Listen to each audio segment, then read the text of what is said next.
Hello, people, and welcome to another edition of Sean's 2 Cents in the lovely hot tub with Drake, the Duck, as always. Not a bathtub, but I'm here with the review of AAW's Defining Moments. Solid show. I think one of the better AAW shows of the year. Solid card. There wasn't too many squash matches, which I enjoy. So, first we start with Jimmy Jacobs and Matt Cage. Great back and forth match. Jimmy Jacobs has been on his game the past couple of years. And Matt Cage is a rising star. Impressed me every time. He's growing me. I wasn't a fan of him at first, but now, great heel tactics and good stuff. Matt Cage got the win. This is a good match. I like Jimmy Jacobs is putting over the young talent. He's at that stage of his career where he's got to really put over the younger talent. It's where he's not, I don't think he's that old. I think he's only like in his early 30s or late 20s. I think early 30s. Then with the Hooligans versus Mallaki and Pete Dunne, looking at this on the card on Smart Mark, you think this was a squash match. No, it was a pretty competitive match, back and forth. Hooligans did their shit. Mallaki and Matt looked very impressive. He Pete Dunne pretty well. Nice solid tag match. The Hooligans get the win. You had the AAW Heritage title. Heidi make her first defense against one of the most underrated superstars, Davey Vega. Good match. I think it went a little too long. Good spots. Heidi gets the win. Nothing memorable here.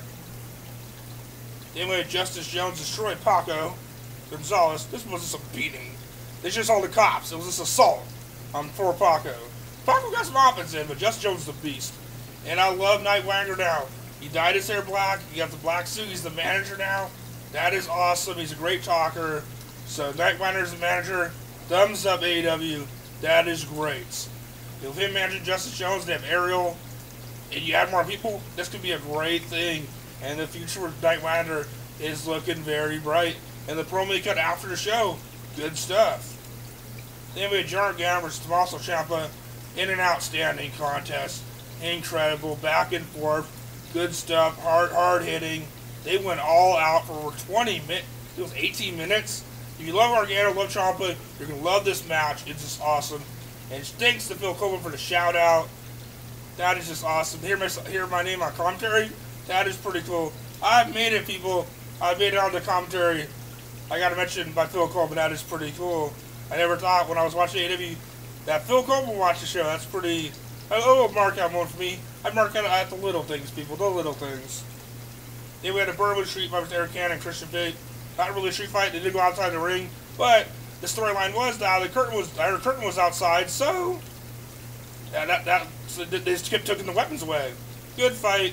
Christian Big got Arik Cannon got the win. I think. Yeah, I know Merrick Brave got involved. I think Christian Big got the win. Sorry, I don't have who won lost on here.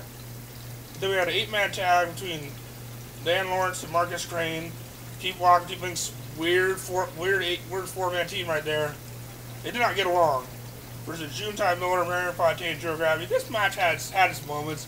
But overall, it was same old shit, back and forth. These guys are just stale. As Derek said in the bathtub, these guys have been in the same place when he started watching AEW. But Crane and Lawrence are so entertaining. They made this match cool. All the guys in the match are entertaining. So it wasn't a complete cluster, I thought. It had its moments, I think. They made ACH, Lewis Lyndon, and versus Monster Me. When they got into this match, crowd doesn't really affect me, but the crowd affected me during this match. The crowd must have been drunk, must have been high.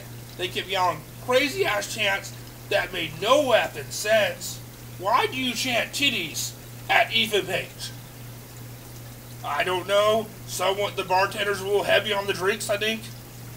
But they really took away from the match. And I love Phil Coleman and Derek Holmes not mentioning the fans. They're really trying to commentate the match. They did a great job of commentating the match, even though the fans were being jackasses.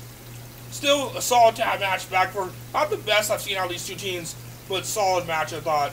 How can you not have a bad match with Monster Mafia, Monster Mafia, Paige and Alexander versus Lewis Lyndon and ACH. Also, at the beginning of the show, Jim Lyman came out, the owner. There'll be a 10-team one-night tag tournament to declare the new tag champions. Because with Elgin's visa troubles, Elgin and Page have been stripped. Even though Elgin, I guess now can be in the country, and he'll be at the next show at AEW Drawbreaker, which I think is next Friday. Shim weekends. But, yeah, the crowd here was terrible. It takes away from the match. Their chants were just ridiculous. it was UEW quality. And people that have been around UEW know that it just, when fans, I'm a fan too, but when you start chanting chants that make no sense, trying to get yourself over, it takes away from the match. It's disrespectful to the wrestlers in the ring. Whenever I chant, I just try to be funny, but I'm trying to overdo it. And don't just chant stupid shit, people. Come on, we're fans. Be respectful. That's all I gotta say. I was just embarrassed watching it as a wrestling fan.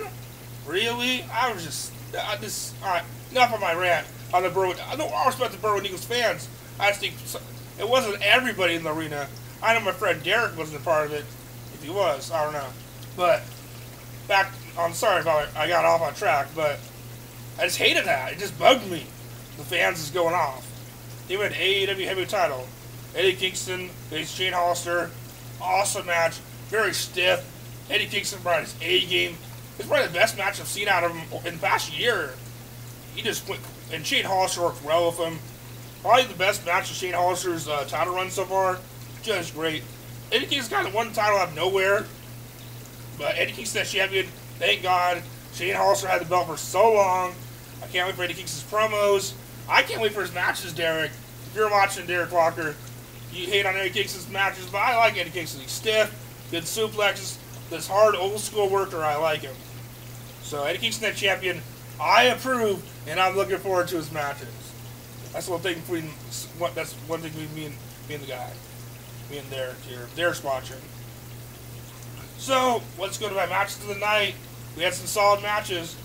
I think my match of the night it's got to be Gargano Ciampa. That was PWG level. That was, I think, 4-star level. I don't give stars, but I'll give 4 stars right there. I'll give 4 fingers, I guess. And then we have Eddie Kingston, Shane Hollister, number 2. And number 3, Jacobs, Matt Cage. This overall solid show. For $11.99, it's an awesome show. AEW really delivered, I thought, for this show. And then Jawbreaker looks even better. So AEW looking like they're going to be on a roll now.